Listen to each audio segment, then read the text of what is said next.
Ginisang munggo tayo, ginisang munggo na may halong karni. Yan, oil. Tapos lagay na natin yung sibuyas at saka bawang. Yan, gisa-gisa lang. Sibuyas at bawang. Bawang at sibuyas. Tapos lagay na natin yung napakadaming karne. Ayan, halos karne na lahat. Minarinate ko na pala yan. Kaya ganyan yung kulay. Para masarap na, lagyan na natin ng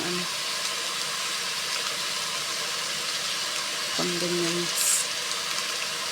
Pampalasa.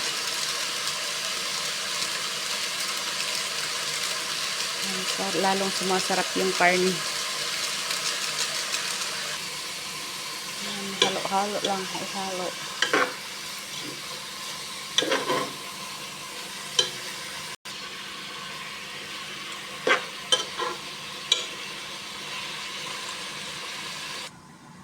Matapos medyo yung karne, paanuhin muna natin.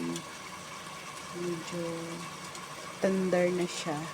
Pag na-tender na yan siya, susunod na natin yung munggo at saka yung gulay. Ayan lang kasimple. May pambaon na. Tinikman ko na yung karne. Masarap na siya. Super sarap.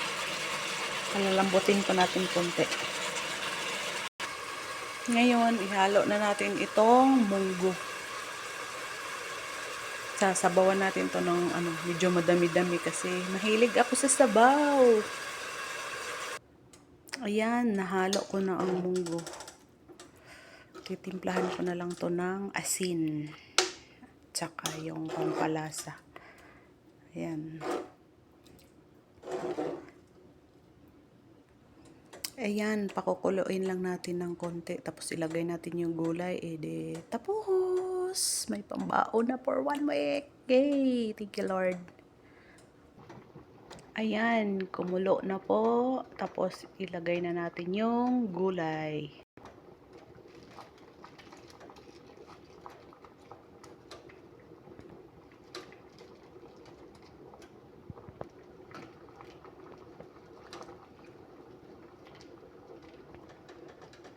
Ayan, luto na ang ating lamiang ginisang munggo na may pork.